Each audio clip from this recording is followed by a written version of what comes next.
Great day on this Sunday afternoon at 3:30 p.m. here in Texas and across the US of A. I want to welcome you to the BNN 247, the Black News Network, the real voice of Black USA. We're broadcasting from a Black perspective. That doesn't mean you're not talking to everybody. We're talking to everybody about the things that need to be broken down that's happening in Washington, D.C. and across the US of A. So today, our topic is about the school lunch program, the Department of Education and the Department of Agriculture. We're trying to figure out how they intend to continue funding for our summer lunch programs. Because look at the consequences of taking away WIC. Look at the consequences of taking away a summer school lunch program. There are millions of children that can go without food and nutrition. And there's some consequences to that too, big consequences.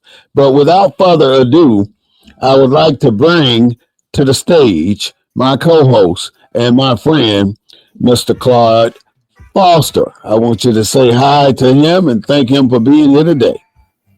Hello, my brother. How's it going on this bright and Sunday afternoon? I look forward to our discussion today on the National School Lunch Program and its implications. If it's messed with in any way, if it's reduced, if the funding is cut, it's going to have a disparate impact on us as Black people. I mean, it affects all kids, but when it rains, it pours on us. So I look forward to this discussion, but one to enlighten people about the program. Okay. And kind of broaden, because the Trump administration is talking about cutting $300 billion. $300 billion from the program. So that tells you how large the program is. That's a lot of dough. That's a lot of dough. And that's a lot of children. That's a lot of babies that's not going to be able to eat. That's not going to get a healthy meal, or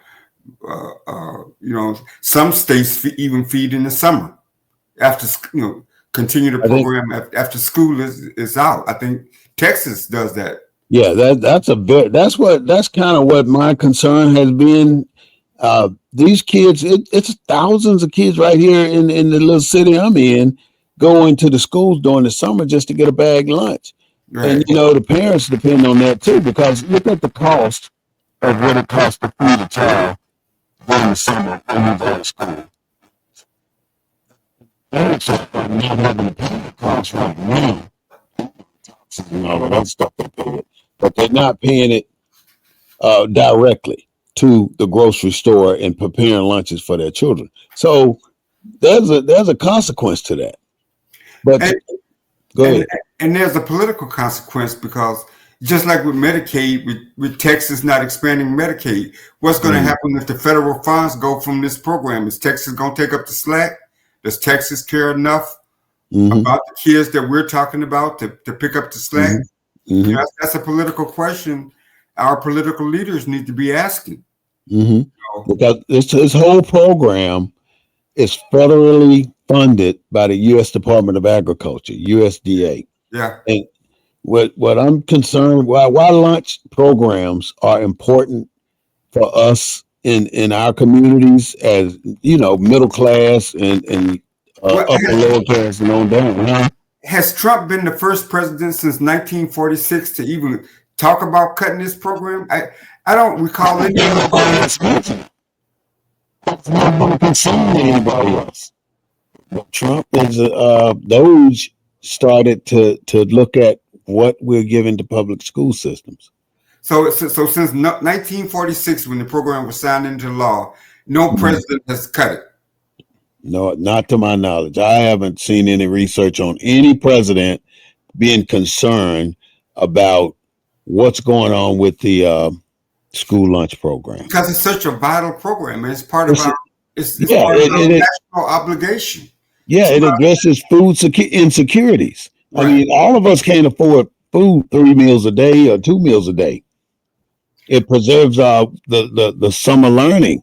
I mean, if they learn all this stuff during the school year, and then they got the 3 or 4 months out, and they're not eating properly, then that drains on your intelligence as well.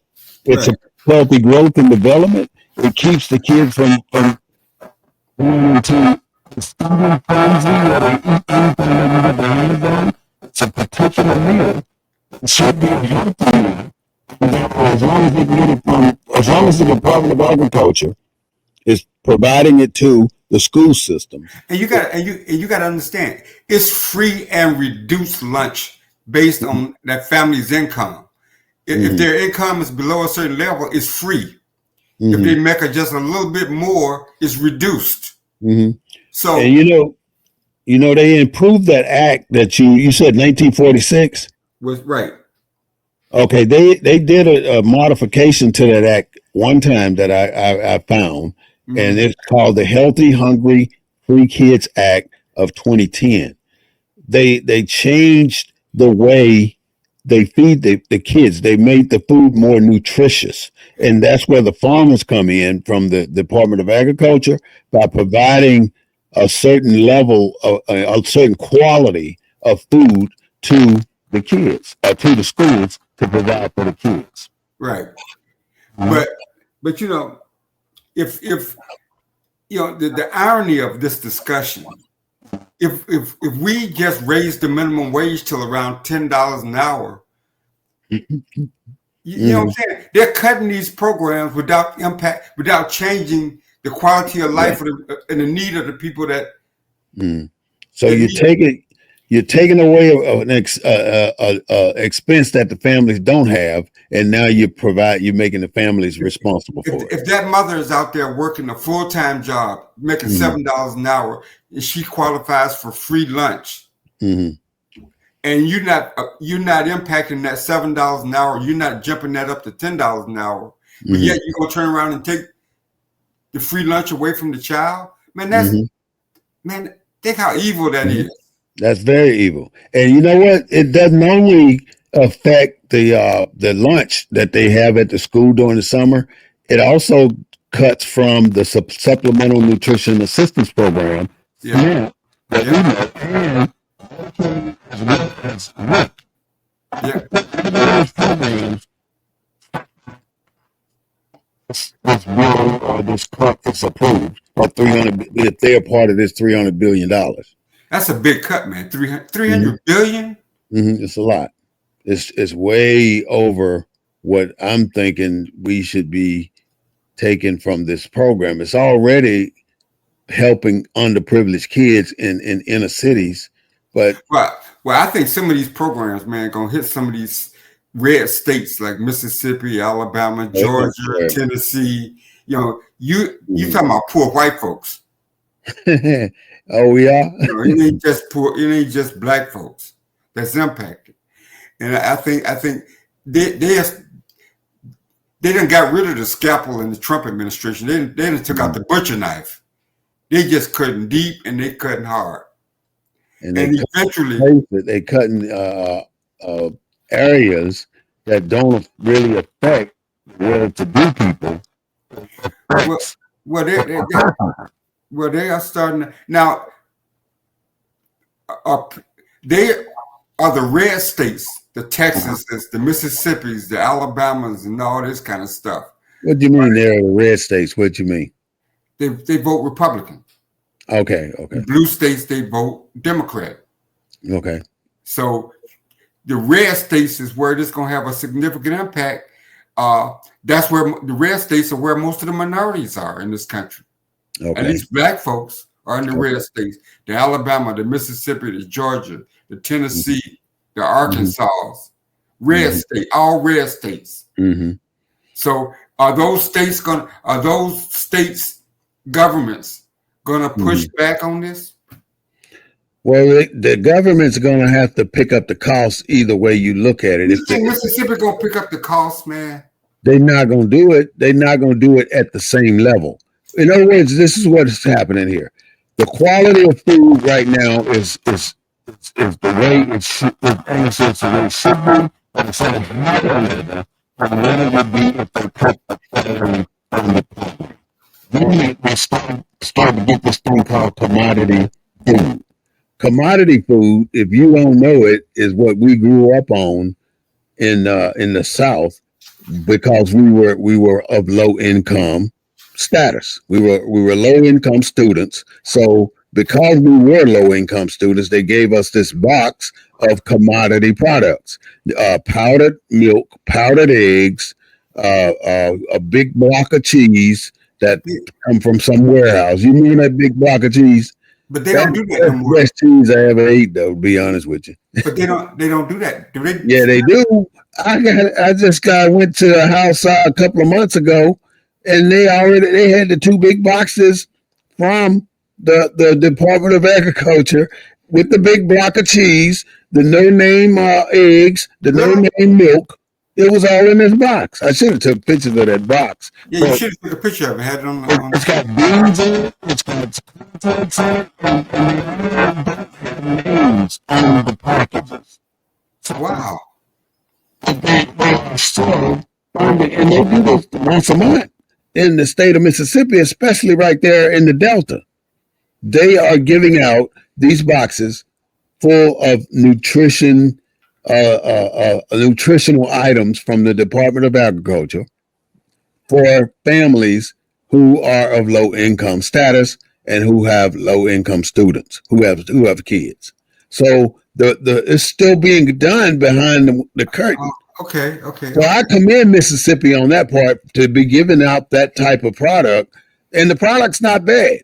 I mean, they have orange juice in there, cranberry juice, grape juice, big jugs, and it's a benefit to those families. But I thought SNAP replaced that. They still have SNAP now. SNAP is in addition to that. The card that they get, the garden the battles products. I didn't know they still do that. What?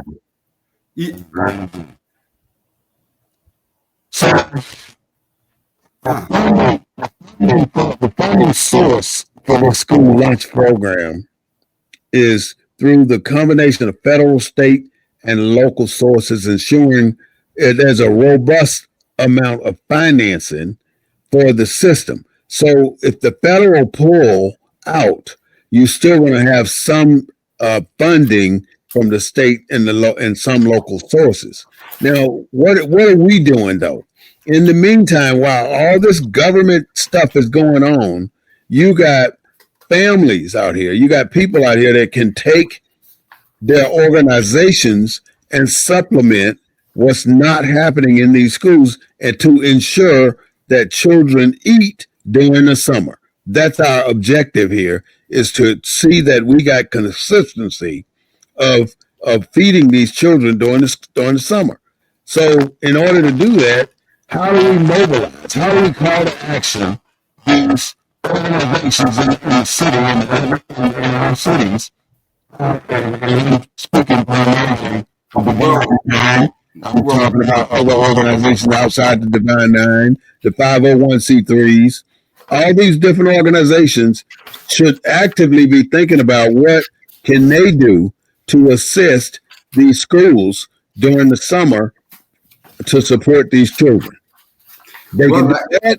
That's one call to action that we would like to put out on BNN 247, the Divine Nine, and any 503, 5031C or 50C13 organizations come out and see what they can do to help these schools provide for the children.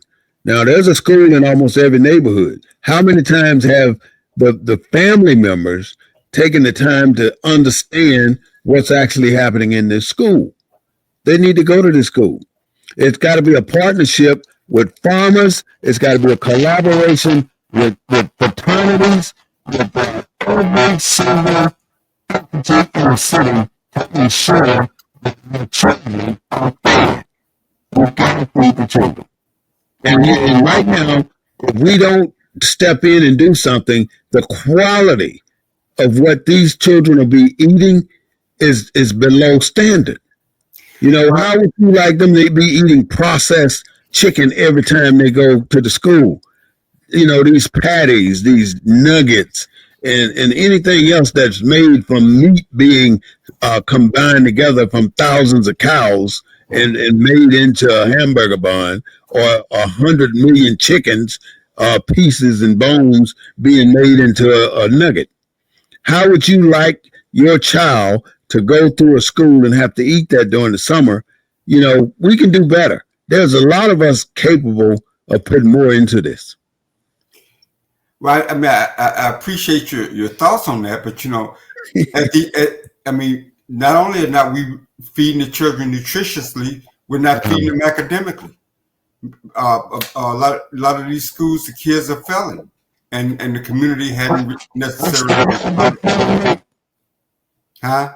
Still have a high failing rate in our schools. I haven't looked at that yet. Yeah, look at the in majority minority schools, majority black schools. Yeah, the kids are failing. The kids are not performing well, and That's so for that though. Well, it's about nutrition. Well, no, it's nutrition, but it's also economics. Exactly. It's definitely economics. If we ain't got the money to give our children a decent meal at home, we got a problem. They have to have an adequate serving of fruits and vegetables and essentials for providing vitamins and minerals necessary for growth. And if they're not getting this stuff, then that means they are not developing mentally the way they should. Meals are designed for balance. You got to do that. The schools design the meals for balance, and they try to incorporate a variety of foods to our food groups to support the children's health. That's not what we're seeing. Right. That's bad. Well, and like you say, I don't know the impact of $300 billion from that program is going to be, but it's going to be severe. We talking about 300 with a B. Billion proposed cut to that program. Now, and how do they? Let's say you got 300 billion in the. You know how we did it in the military, right? Let's say your department had a budget, and your budget, let's just use $1,000, and so you go through the year. I'm using this as an example. You go through the year, and your expenses for your department came out to be $795 at the end of the year. So as what the government does, if your expenses, let's say $800, if your expenses was $800 for the year, over $200, that's taken from your budget and given to somebody who said, well, if we don't spend all this money, then they are going to cut our budget. So the objective in 99% of every government department is to expend every single penny in their budget so the ensuing year they can get more money. And so now Donald Trump, our president, is reeling all that back in because the mentality of the government is to spend everything in your budget, whether you need it or not. So close to the end of the year, the last quarter, people are running out buying dumb stuff to put in their offices that they don't even need, just to spend their budget. But that money could be turned back over to the federal government, and you would probably save $1 billion because everybody is spending all that money on worthy things, on what they really need in that city, in that department. So, I don't think it's a far-fetched idea. I think it's not much as the Defense Department $11 trillion. $1 trillion budget. That's what they have. So we got to realize that the president, Donald Trump, is not necessarily doing some bad things when he come back, when he's rolling all these budgets back. He's cutting the budgets and he's lining his pockets as well. But the bottom line is it should have been done a long time ago because that money is not necessarily being spent wisely. Well, brother, let me clarify something. he's cutting the budget because he's cutting taxes for the wealthiest top 10% in this country, or top 1%. Right. So if you're getting less money from them, you got to take if you're getting less from the greatest of these, you got to take from the least of these, and that's what he's doing, because he's got to offset the tax breaks he's giving to the wealthiest of Americans, and he's doing that on the backs of the poorest Americans, and he's doing it in a way that pits poor whites against other marginalized groups like poor blacks, because in this country we've painted the whole social welfare program as a black handout kind of system. Absolutely, yeah. That blacks are taking advantage of it. I don't care whether it's wig, snap, strap, whatever it is. They paint it with a black face. So when he cuts $300 billion from that program, he's cutting $300 billion from people that look like you and me. And that's why when you look at the states, there's only 10 states that do this year round. The kids don't stop eating. The kids' nutritional necessity don't stop when school's out after 9 months of the year. Who feeds them the other 3 months? If they was fed by the state for 9 months, what happens to them for 3 months they're not in school? Only 10 states have year-round programs. And that's why Vice President Walsh in Minnesota, he talked about this when he was running for vice president, about expanding the program year-round. That was one of his agenda items that he was going to accomplish. That he was going to put out. If he had won. So this ain't about budgets in the sense that where you just brought up about you need to cut to save. This is more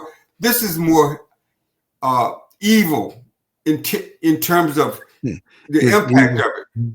Yeah, it's evil. When you are taking money from the poorest people and giving it to the richest people, that ain't evil. That ain't got nothing to do with no budget. That don't have nothing to do with no budget. It's a really bad way to govern. Right, because when you're pushing the poor people further down the stratification level system, then you're wrong for that, and you're 100% wrong for doing that. So we don't I condone what he's doing. I do condone getting the money from the budget, cutting $300 billion, but I don't condone cutting it from necessary programs for the poor. I don't condone that.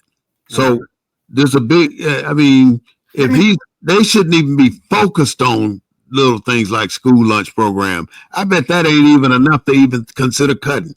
But it's a lot if you really want to hurt somebody, and you want to make a big deal of it. It's the school lunch program. It's the school breakfast program. It's the special milk program called SMP. It's the summer food service program. What I mentioned about the states that have that.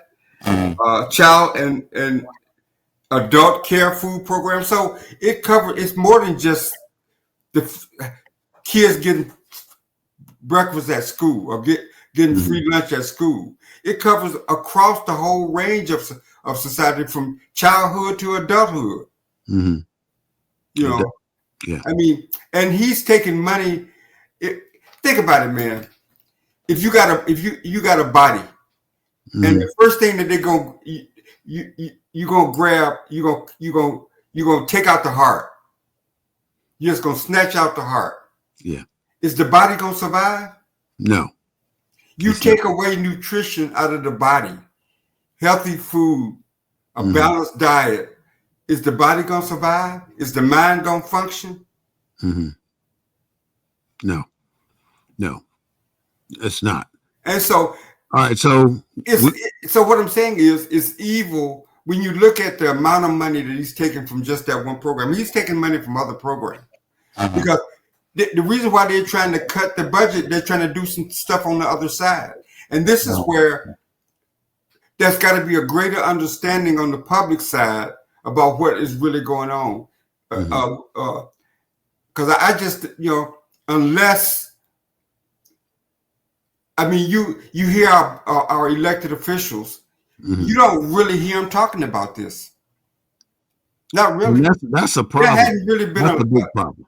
There hasn't really been a loud outcry because it impacts the most silent people in our society. That's right. That's the low income. These are the people without a voice, without a political voice, without a political ally. The only time that they really matter is when it's the election time and they want to come out and vote, and they use racial trolls to get them to go to the polls and vote. While at the same time, this is the kind of issue.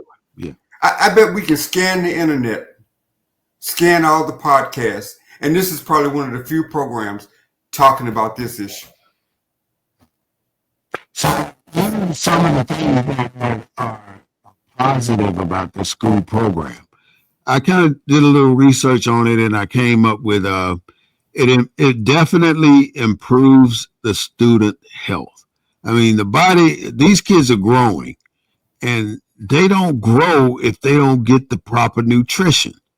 That is why you see certain groups of people that look like they should have been bigger, but they're not. They're underage, undersized, and deficient in their immune system and the rest of their health.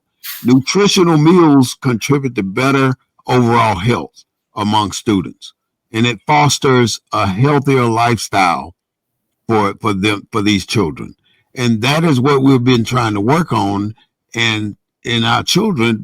And you see the problem here. I know it's a problem here with obesity, and children are obese because they overeat because they don't get the proper nutrition and they should. So when they get an opportunity to eat, they eat everything in sight. So how can you blame these kids for being overweight right now when you're not providing them a system of proper nutrition? That's a big deal too. So if you're interfering with that process and making it worse, then you're only opening up the Pandora's box to create more unhealthy children. So are you trying to decrease the population in the United States by creating unhealthy kids and increase the money in the doctors and insurance policies? What are you doing? I don't understand it. It's so many variables to what's happening out here with this money, this $300 billion they've taken with the Department of Agriculture and the Department of Education. What is Texas's allocation of that? How much does Texas get? I don't know what each state gets. I do know that Texas is on the review as well as the rest of these states. And I don't think they're trying to pick on, they're probably picking on blue states more, but they definitely are cutting money from places that they think don't need it. Well, that's the first choice, but they really don't care where they get it. Well, obviously the poor states need it more so than the state. You know how many people are on this program and will be at risk? It's over 6.7 million people that will be at risk if they cut this program. That's how many people that are fed during the summer by this 100% funded program by the Department of Agriculture. Over 6.7 million children. And now I'm going to say not only children. This whole program, this $300 billion is coming from other programs too. It's not going to directly affect the SNAP program, the Supplemental Nutrition Assistance Program, but in the WIC program, the Women, Infant, and Children program, it is going to, because these programs have some kind of ties to the summer feeding program and that money, it's going to cut some of those programs too. And just because they have WIC, SNAP, and the summer programs, half of the kids don't use it. So you got 6.7 million that are inside the program.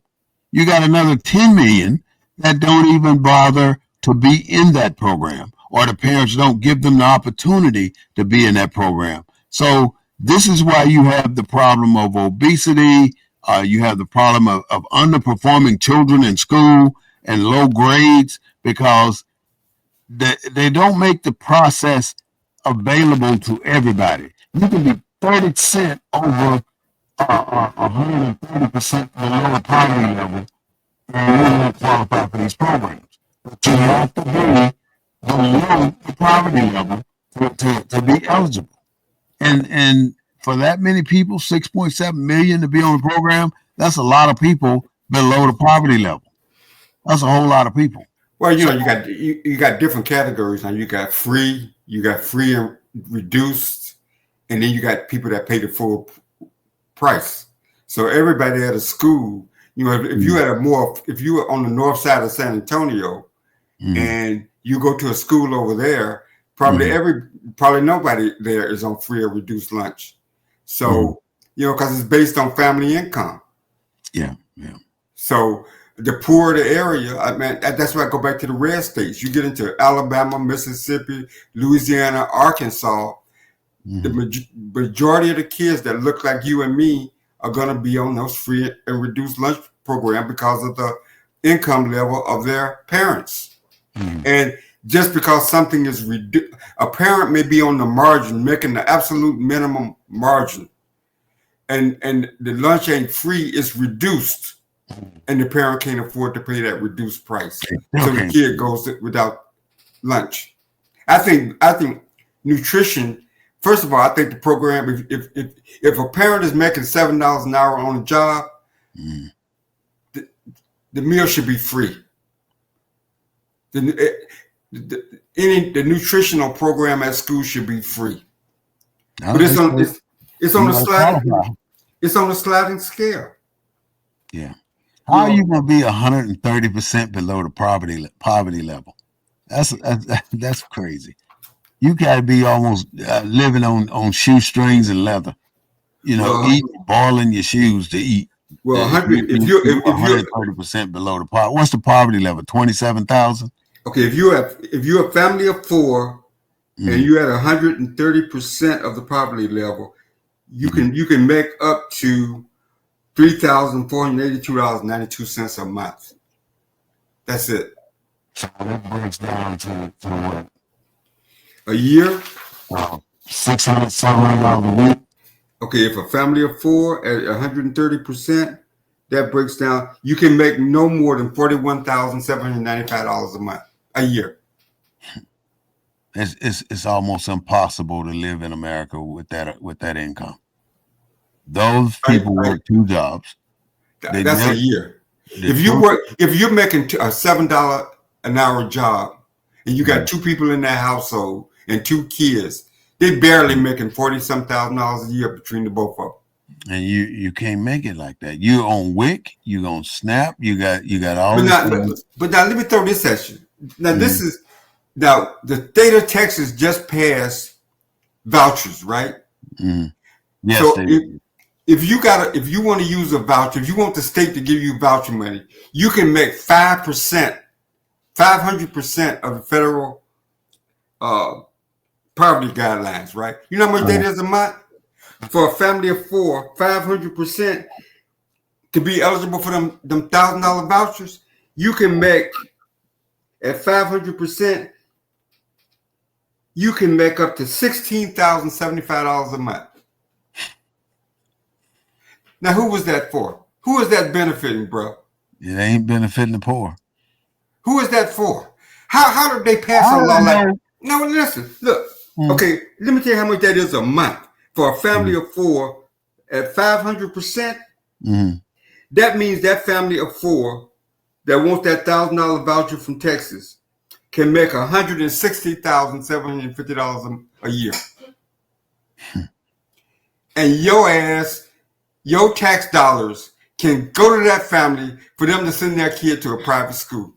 Give me a break. You know who helped develop that program for the Governor Abbott, right? No, the sponsor of the legislation came from Texas. In his district in Texas, he got 13 private schools already in his district. He's in a wealthy area of Houston. It's not the Woodlands. It's One of his best friends is Pastor Hagee in San Antonio, and Pastor Hagee got a K through 12 school on his compound, and and what's the income of the people that go to that church? hundreds, 200s, 300s, So they 400,000, so $500,000 a year, or more. But if they got people now, they said, think about it, 500% of the federal poverty guidelines, and you get $1,000 voucher from the state. You don't need that. It goes into the coffers of these people, these oligarchs. It goes into their pocket. No, it's their money. No, it's another way to segregate kids. I mean, you can bet ain't very many black people out there at Pastor Hagee's school. Probably not going to that school. Right. Now, what happened at the public school? I'm not saying anything about vouchers, though. Voucher systems are not as beautiful as they seem, because once you get, let's say you're a poor person and you got school vouchers and you go to any school you want to. Oh, I'm going to send my child to this school. So you take your voucher over there. That school has the right to reject you and tell you, well, we don't want you at this school. And the second part about these vouchers is that you got a voucher and you take it to this school and your voucher is for $1,000, but the school is requiring you to pay $1,700. You, as a parent, you're responsible for that $700. No, in addition to that voucher. The voucher is $10,000, right? The $10,000. Well, I'm just using 1,000 as an example. Right. But whatever in addition to that voucher that school may cost, the parent is responsible for paying it. So that voucher don't cover what the public school system covers. Your child goes to public school. So you can go to the public school system and give them that voucher, and your child will be covered. You want to be particular and take your child to a particular school, then you are responsible for the difference if you enroll your kid in that school. So the voucher system has never been for the poor. It's always been for the wealthy. Well, I mean, there are probably black families that send their kids to private schools that fall within that 500% of the federal poverty level, that probably could use that $10,000 to help offset some of the costs. I don't have a problem with that, but you're gonna have more whites in that probably sending their kids to private school that voucher program is going to benefit, and because they're already sending their kids there. Their kids are not in public schools; they're already in private schools. Yeah. So that $10,000 is like it fell out of the sky for them. Yeah, that's right. Because they could already afford to send them. If you're making $150,000 a year, you can afford this. If you want your child to have advantages and stuff, you can afford to send them to private school. Yeah, that's right. You should. And the way the tax code is manipulated and the deductions and all like that, it's easy to get your income down. It doesn't say gross. It doesn't say gross. It says annual income. Right. 5%. I mean, 500%. So I don't know whether that's adjusted gross or whatever. But that $10,000 is $10,000. Either way you look at it. I think that's per child. So now we got to kind of figure out a way to expand this program, or some kind of way to increase the funding. And what I'm thinking is, number one, the school systems that we're talking about that have fed kids over the past years, they don't get involved over the year on planning for the summer. They got committees of teams that work on it. There has to be a more intense what the summer program entails. And the second thing that can happen is we got to start doing the schools and the public and the community got to start doing some partnership development, because that is going to help the school provide this program during the summer. That partnership development can be with all of our fraternities, the Divine Nine. I like talking about them. They can get involved in schools. I think if we as organizations start to focus our attention on elementary schools, we can make a difference when these kids get to high school. Right now, kids are coming out of high school and they have no desire to do very much at all. Now, some of us got kids that are excelling right now, going to places, doing things, making a business out of nothing. So, if we are not putting programs in place for them to move forward, they go through school and set the right standards in their mind, get the mentality working in a certain way while they're young, then we're developing failures already. So we got to get partnership development. We got to increase the funding, and we got to get the schools to take an active role in planning these events with the public during the year. So that's three things I think can help change the trajectory of what we're producing right now. Because like you were saying earlier, our kids are failing. They need they're I think nutrition has a number one effect on a child's ability to develop or to retain information. If you're not developing your brain with the proper nutrition, then your brain stays where it's at. It can't grow. We got to do something about how these children are receiving nutrition. How you as an adult know what you need. You know what you need to eat. You know you need to have your fruits and vegetables and your vitamins and whatever else. But a child only eats what he sees. He eats what you give him as long as it tastes good. So how do we ensure that they stop eating all this Skittles and all this these damn Doritos and potato chips and candy and taco? You heard of this taco thing? This hot taco? They're eating the hell out of this stuff. We got to do something about that. We also got to increase. We got to come up with a process where we can maybe do meal delivery. Organizations right now can sit in their frat houses or their business houses and make bag lunches on a daily basis and have couriers come through like I ain't gonna say it's gonna be, what is it? I don't even know none of these damn things that go around and feed people, but we can do mobile meal delivery units. If people agree, say, hey, I can do 10 today,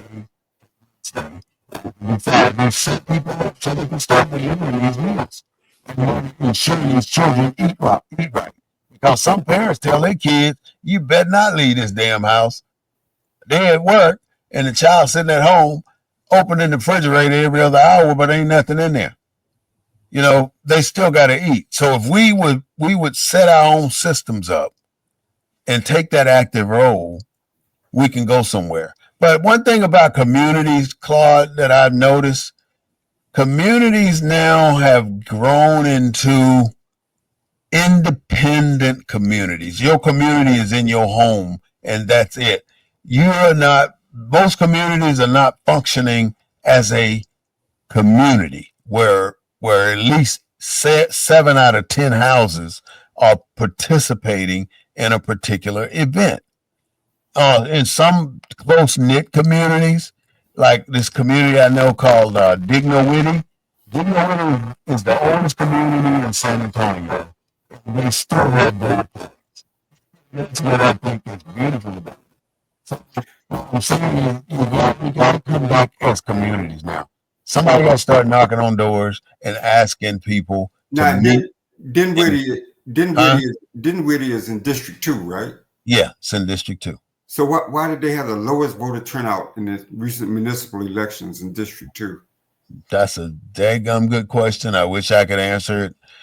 I think the reason it's low though, in my opinion, is people are afraid right now to talk to their neighbor because they don't know their neighbor. The turnover of people has been so great in almost every community that you don't know who lives next door to you. And the turnover is a result of finance. The money is not available for them to afford to live where they live. So they live there long as they can, and then they go somewhere else long as they can. People are not staying. If you don't find very many people been in the house since the house was built. 1970s and the 50s, 60s, 70s. When you find a neighborhood like that, then you're going to find closer people. You're going to find people that watch out for people more. But in today's communities, as fast as they're coming up, don't nobody know nobody, and ain't nobody having no block parties, and ain't nobody going to no community meetings. Don't nobody want to serve on no damn homeowners association. People ain't got time for stuff that ain't paying them, so they don't do it. But if they wanted to be focused on the community, that's what they would be doing. Right. Well, what you think? Where you in your area in Houston? How does that work? Well, Pearland. I'm in Pearland. It's probably. I think we just got beat out as being the most desirable city in the country to live. And number two or what? Number two, we were. I forget who we were beat out by. Some city in Georgia, right outside of Atlanta. Yeah, suburban city. But elections have consequences, man. It ain't like these people didn't tell you what they was going to do, and they're doing exactly what they said because we didn't turn out. The president did. Now, in my home state, about the voting rights movement started in Alabama. But you've had laws passed that kind of restrict the rights of people to vote, access to the vote, voter ID laws. All these things matter. All these things. If you can shave a little bit here, you can shave a little bit there. Remember, the people that voted against this current administration, 71 million people voted against this man.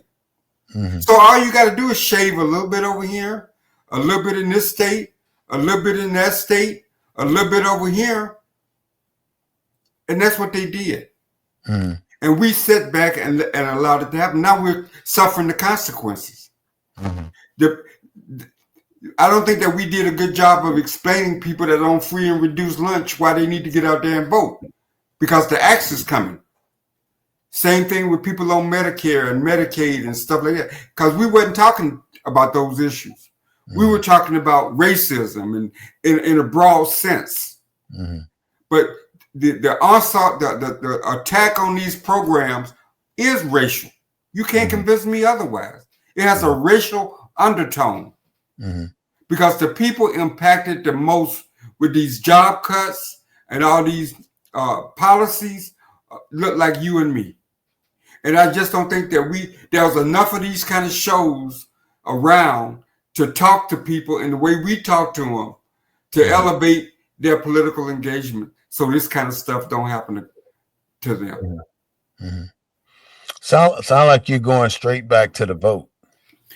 Well, I mean, we are in this is, think about it, man. This program has been around since 1946. No president since 1946 has saw a need to put the knife to it like this current administration. It ain't like the program just started. It's been around since 1946. That's a long time.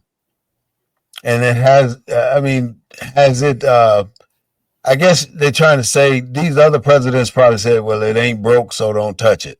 Well, the other presidents. What has it really helped in America? What has it really done? Well, the reason why we feed kids in schools is because we know a hungry stomach can't learn. If the kid is focused on his stomach, he's not dealing with the mind. So I remember something as a child growing up, and maybe I would be sitting down eating an apple or had a bag lunch or something, and I'd offer it to somebody, and somebody would say, "Well, I ain't hungry." They didn't have anything, but they'll tell you they're not hungry because they don't want to be embarrassed.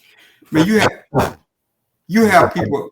I worked in public education for a little while. There are homeless kids out there that don't go to school because they don't have any clean clothes to wear.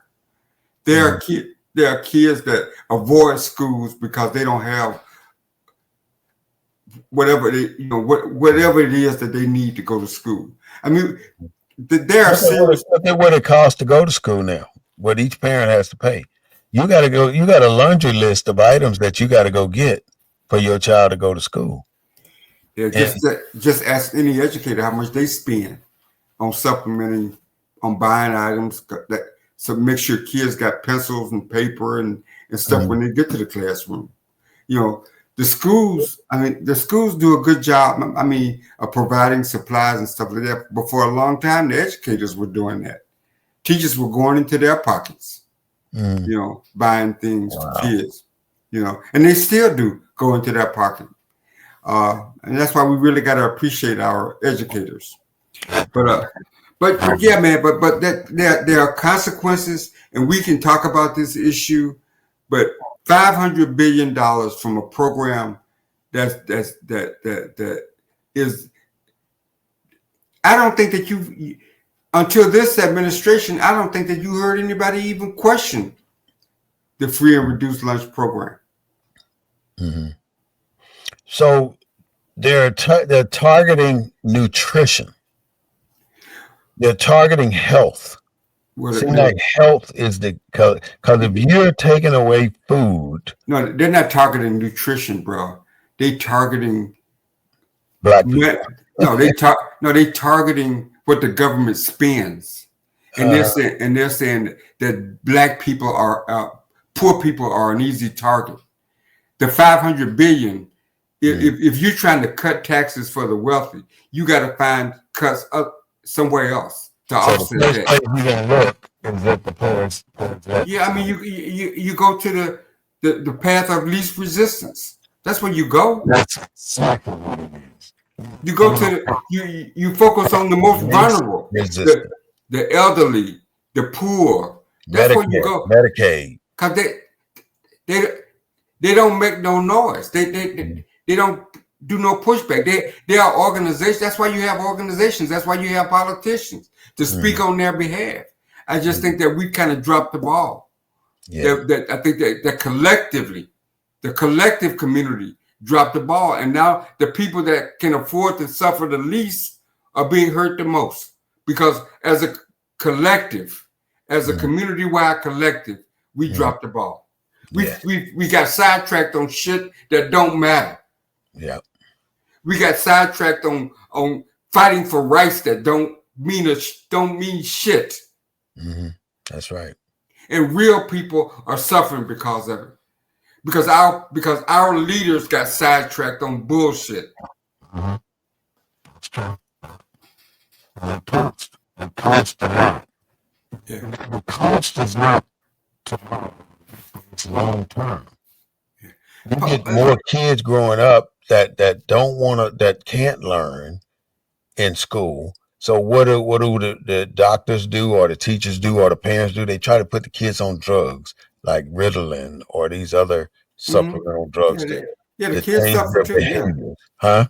Yeah. If a child eating sugary diet, they're gonna be active. They're gonna be. And how do you control that? Ritalin and all this other bullshit. Mm-hmm. And then you got these stores that are accessible to the children, where and the first thing you see is every bad snack you can think of right there in front of you. You walk in a store right now, you see 1,000 beautiful items that you could just tear into. Yeah, but you don't. But you don't it's not good for you. It's all unhealthy food, huh? But you don't find those kind of stores in all the communities. You don't find. You walk in all that sugary stuff, tobacco, and all this kind of stuff right up front, right there in front. And even they got the beer in the front door now, in the ice cooler.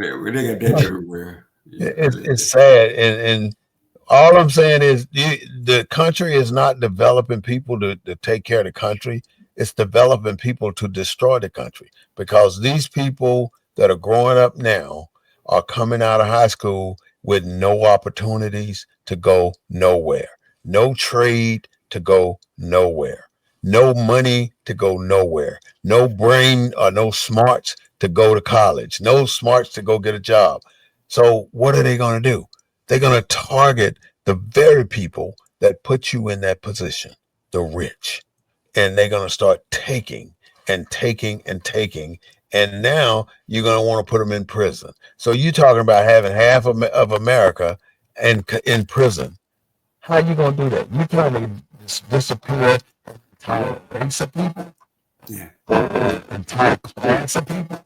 Well, we just 1 year into this debacle that we're in, and so I can imagine. On a year, we're 125 days. Yeah, so get ready for this boat ride. You know, we went all these years of smooth transactions, and all of a sudden now it's turmoil every single day. There's a turmoil, and it's not caused by the government. It's caused by the president, and you know, a $400 billion airplane and you cutting $300 billion from the Department of Agriculture.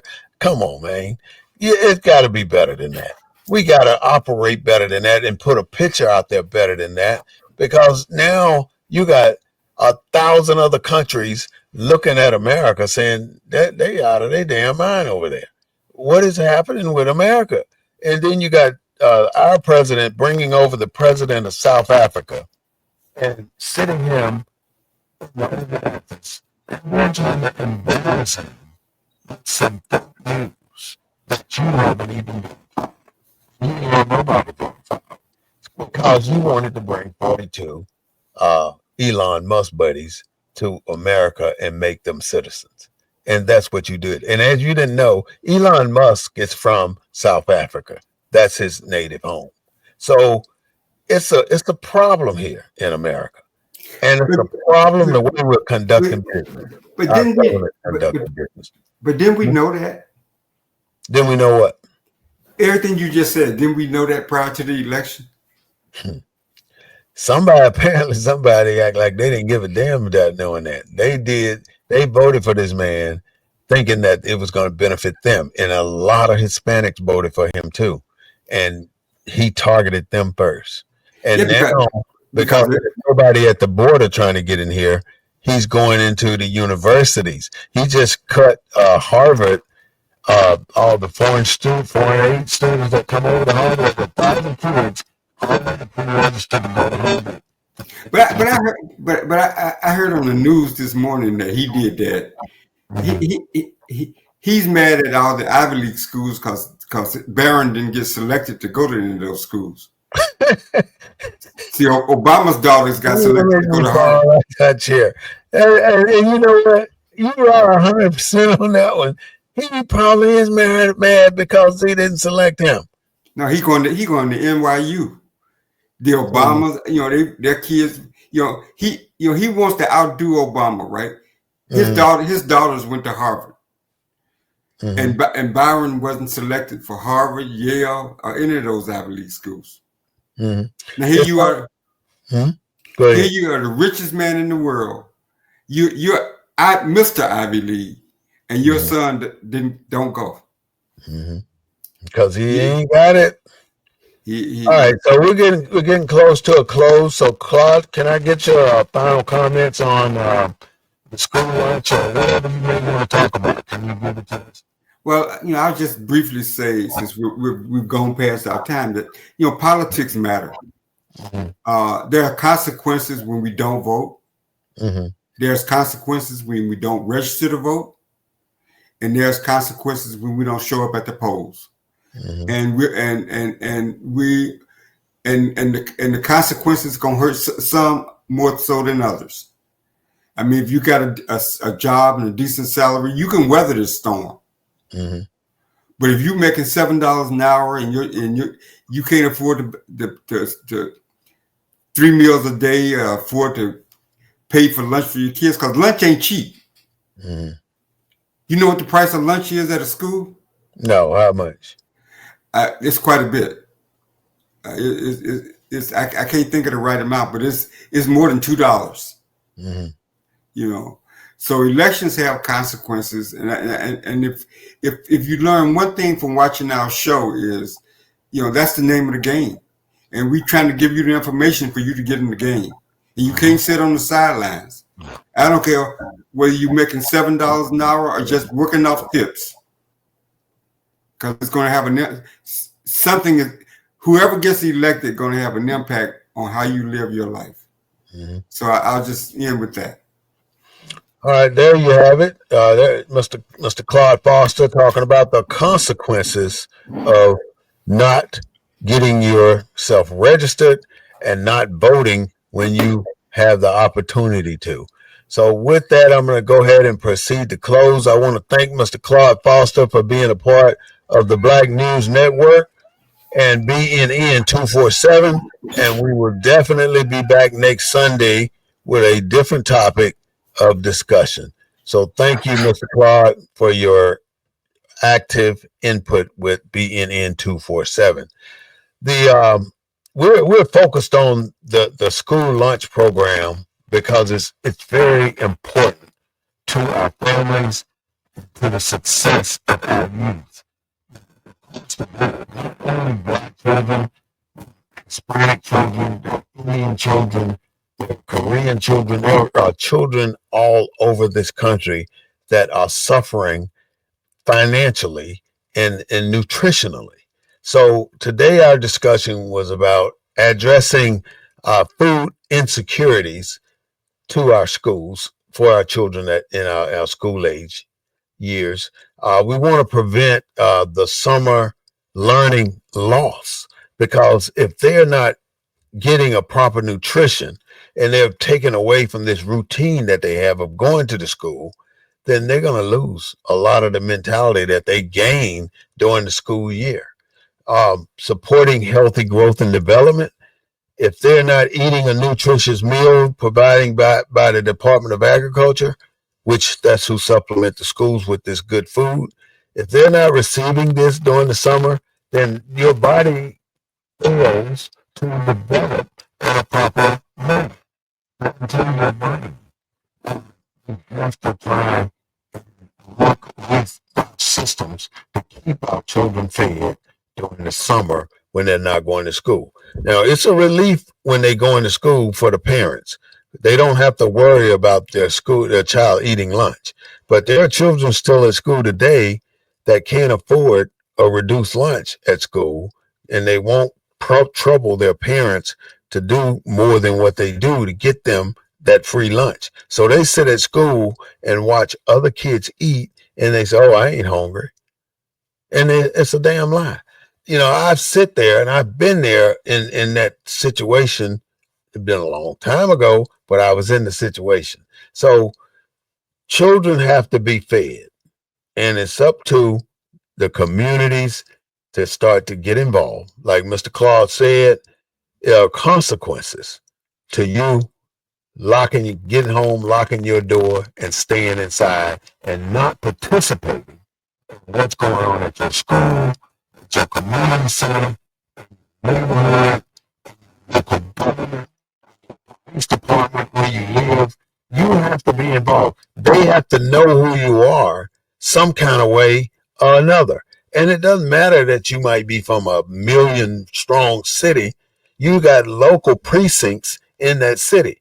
That precinct, the police department calls meetings on a periodic basis. You can go to those meetings, and you can make yourself known in those meetings by talking to police officers. You can also go to city council meetings and put your name on the list and say, "I want to be a speaker at the next city council meeting," and you can address your concerns to the city council. And you have a councilman sitting on that board listening to you. And after you address it, now is your turn to go talk to your city councilman to address your need and what you want. There's so many opportunities out here that we are not taking advantage of. I really hope that this station at the Black News Network with you. This is BNE 247, the real voice of Black USA, broadcasting from a live Black perspective. We do not own the rights to any music you may have heard, but we do own the rights to what we say. We look forward to seeing you again on YouTube, on Facebook, on TikTok, with a new topic and more discussion about what we think and what the public thinks you should know more about. So from the Black News Network, we will see you very soon.